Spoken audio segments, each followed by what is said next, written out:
40-mile-an-hour gusts through our city.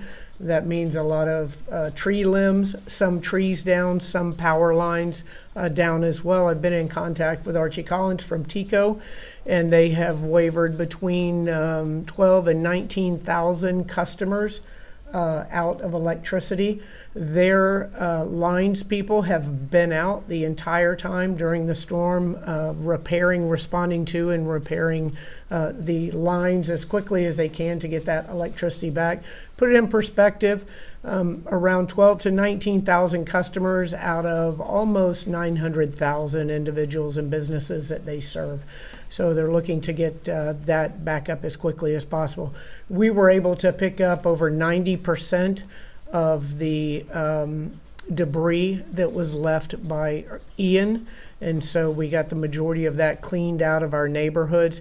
But again, just some power lines down, some trees down, nothing out of the ordinary.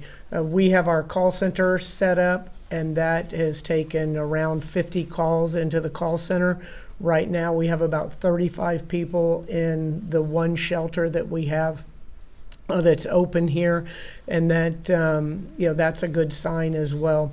So things are going well. The airport did not close down. It's actually very interesting that if they do close down through the FAA, it's a very onerous process to get back up and running. And so the decision was made to keep the airport open and allow the airlines to make their own decisions. When I was in contact with Joe Lopano this morning, he said about 70% of the flights had been canceled. I'm sure that has gone up, but they're able to, as soon as the wind subsides, to continue with serving the air passengers in the Tampa Bay area. We have push crews that are out, and they're getting any reports that we have of down trees, any blockage, any street signs, anything like that. They're out fixing that right now. As you can see, we are getting wind, but rain, about 2 inches so far. So nothing extraordinary.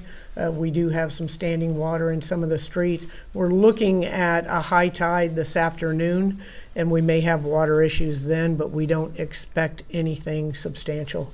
Clearly, our thoughts and prayers are with those individuals on the East Coast, around Volusia County, where Nicole made landfall, and we will do anything that we can to provide them assistance in the event that they may need it. So I will bring Chief Tripp up to give an update on the storm activity, and then we'll bring Chief O'Connor up to update as well. Chief? All right, thank you, Mayor.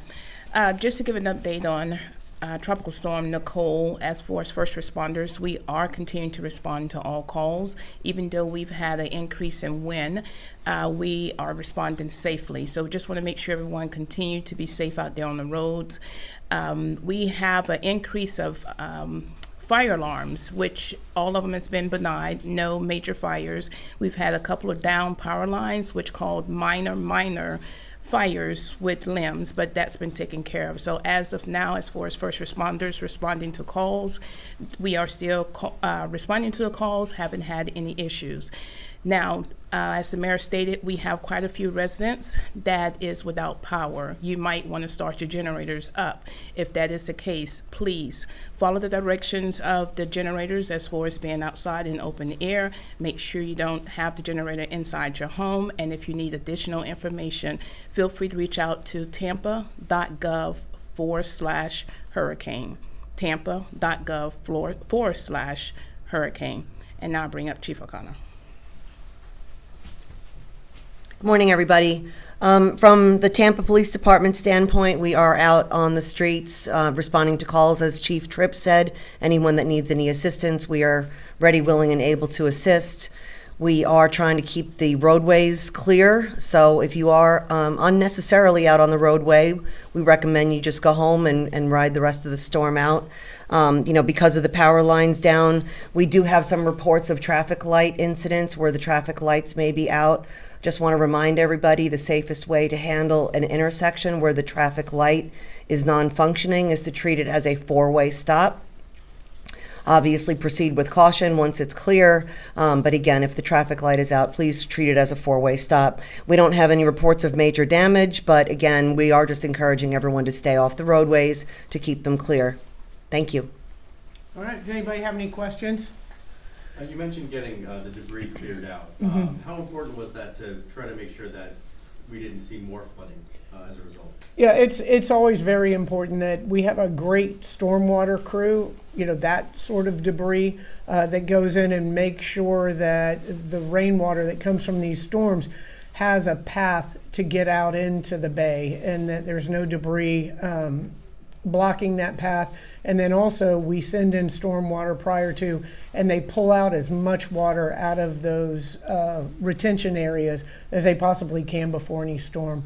Now the debris left over from Ian, as you all know, we contract ahead of time with the debris removal, and we didn't have clearly as much damage as our neighbors down south did, so we only kept 2 of those debris cleaning units and then utilized our own team to pick up the Ian debris. And that's also an interesting process because we have debris management professionals that go out and assess the areas, and they send the debris teams to those areas that were most affected.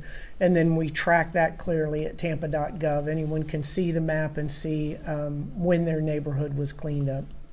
Mayor, sort of talk about the steps the city took ahead of Tropical Storm Nicole. You sort of mentioned some of those on Monday. Just why was it helpful to go ahead and get that done? Well, it's incredibly important. With these storms, I always say that the only predictable element is the unpredictability. And so there's not a lot that you can control when the storm hits you, so you have to control as much as you can prior to. So we have a very, very robust storm policy. Everyone understands their role. We actually call it Know Your Role. And every individual on the City of Tampa team understands what their role is during that process. Whether they're on push crews and they're the first ones out to clear the roadways, if they're on call centers and they're answering the calls, they're working shelters, they're in the EOC, whatever that process is, they understand that role. And as far as the steps that are taken for preparation ahead of time is to ensure TECO ensures that trees are trimmed so that less chance of those falling onto the lines. We make sure that we have all of our waterways clear as much as possible, pull that standing water out and get rid of that. So really just go through that exercise over and over and over prior to the storm. And we have been very fortunate. We know that. We haven't taken that direct hit for 100 years, but we continue to prepare and learn lessons from other areas that have suffered direct hits. And then we incorporate those best practices into not only our response to a storm, but our preparation, which is equally, if not more important.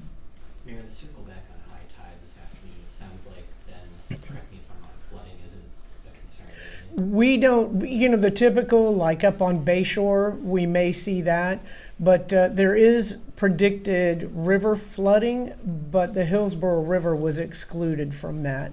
And so really a little further north, they're gonna see issues. So we don't anticipate that will happen, but if we do have streets that are flooded, we encourage individuals to not drive through standing water. We see every storm what happens when that occurs, and then to stay away from any of the downlines as well. I know you said there are some people who are, staying at the Irwin Technical College shelter. How long do you anticipate to keep that open? Probably close that down this evening because the wind should subside. This is really, although in strength, it wasn't a massive storm, but it was massive in size. I think it was somewhere 500 to 700 miles across, 2 storms that had converged. So once those winds start to subside, then we'll close that shelter down. Mayor, do you think that we're just fresh off of Hurricane Ian here, and although we didn't in Tampa get as much of a destruction as other parts, do you think that being so recent was so fresh on people's minds, and they maybe took this a little bit more seriously than they may have otherwise. No, I think everybody's taking these storms very seriously. They are, they're becoming stronger, maybe a little less predictable. And I'm very pleased with Ian, the way that our community responded and people evacuated and prepared to the fullest, because you can't, once the storm hits, is not the time to try to prepare or try to make important decisions. And so we try to keep everybody informed and ensure that everybody's doing all they can to keep themselves and their families safe. Now, do you think those traffic signals that came down will be, back up and running by the end of today or maybe tomorrow? Oh yes, those will definitely be back up. That's just the electricity. That's an issue of that. And we have generators. We have the ability to put generators into street lights. And many of you saw the other day, we've had, I think it's been 2 years downtown, we have a solar array in a sidewalk, and that will power street lights. So we're looking at those types of things too, that we don't have to take generators out in the future, that we will be able to sustain our traffic signals through solar arrays. Mayor, you have an awesome response, and with the county, you guys work really well together. Yes. Especially like the shelter and those kinds of things. Talk about that a little bit, how important that cooperative effort is and how is it important to you? Yeah, it's critically important that everybody works together because we can't do this alone, and we have to be in constant contact, constant communication, and make sure that that we're covering all of our bases. And that doesn't just apply to storms. That applies to our everyday service to the residents in Hillsborough County and in the city of Tampa. It's critical that we have those positive working relationships, and I appreciate them.